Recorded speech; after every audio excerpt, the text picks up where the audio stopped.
Amid calls for martial rule in Sulu and talks of establishing a revolutionary government, one lawmaker has withdrawn her so-called Designated Successor Bill. Congresswoman Precious Hipolito-Castelo authored a bill in 2019 that would allow the president to choose a successor outside the constitutional line of succession. A similar measure was filed in the Senate also in 2019, which has remained pending. Let's learn more about the legality of these bills from constitutional expert and Beda Graduate School of Law Dean and Vice President for Cagayan State University, Father Ranhilio Aquino. Father, thank you so much for joining us from Tuguegarao on The Final Word. First of all, Hi, Rico. is there a need for a designated survivor law?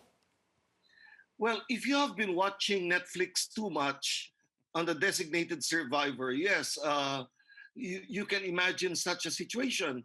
But actually, the Constitution itself provides for a line of succession. In case of death or permanent incapacity on the part of the president, the vice president takes over, and then the line of succession follows, Senate President and the Speaker of the House of Representatives. Senator Panfilo Lacson wants to extend it beyond the House Speaker. So do you think that this should be done?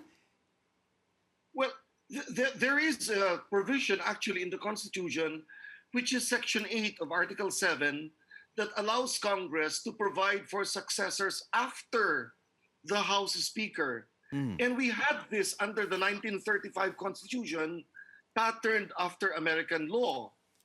But so who do you think, Father, should be the successor after the House Speaker?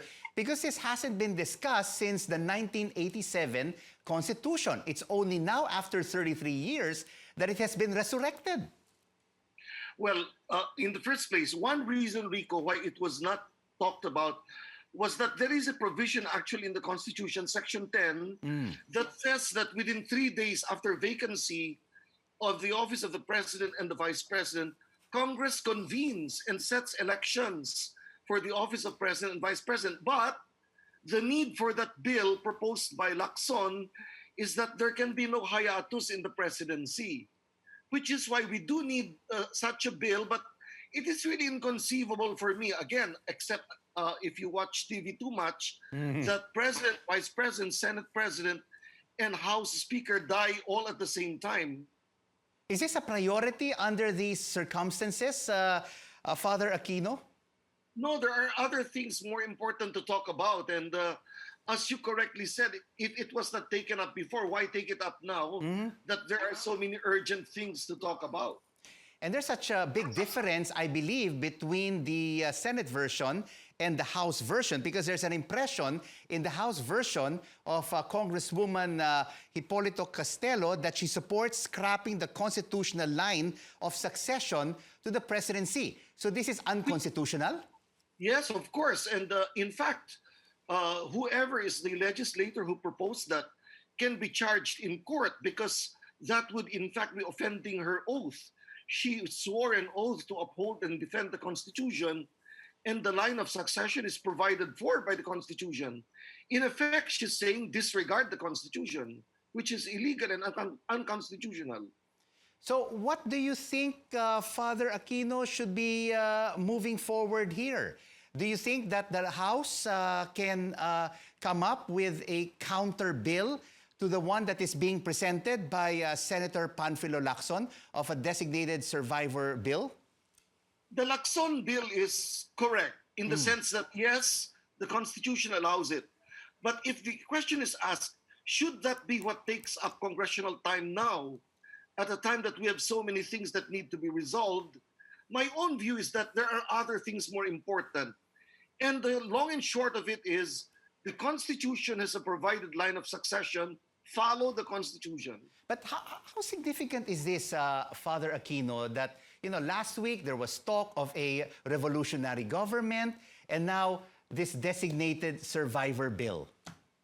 Well, to be truthful about it, what it manifests is, one, discomfiture probably about the prospects of a Lenny presidency, and also the feeling of uncertainty that comes on the people who have openly supported the present administration and are fearful of losing their clout or their positions should anything happen to the president.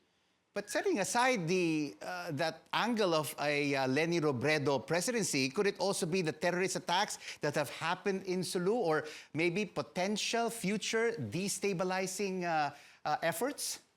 Yes, in fact, I talked about that when I was commenting on the possibility of a revolutionary government. And I said, the moment you open the topic of a revolutionary government and even entertain it, you're entertaining the prospect of any strong armed group taking over the government. And there are many waiting in the wings to do that. And at this point, Father Aquino, we just have to be truthful to the Constitution. Yes, I think we have a constitution. Let's abide by the constitution. That's what keeps this country together. But if there's anything that has to be changed in the Constitution in terms of leadership, what should it be? I don't see what we can change. The succession is very clear. I am still, Rico, to be honest with you, I'm still in favor really of a parliamentary system where accountability of the chief of the head of government is very quick, and where the accountability of the members of government is very quick. Anybody who does not perform well is chopped off by parliament. I'm still in favor of that. And I'm also in favor of the decentralization of sovereign power through a federal system. But that's for another debate. Thank you so much for joining us, for your insights on this issue. Joining us from Tuguegarao, San Beda Graduate School of Law Dean, Father Ranhilio Aquino. He is also the Vice President for Cagayan State University.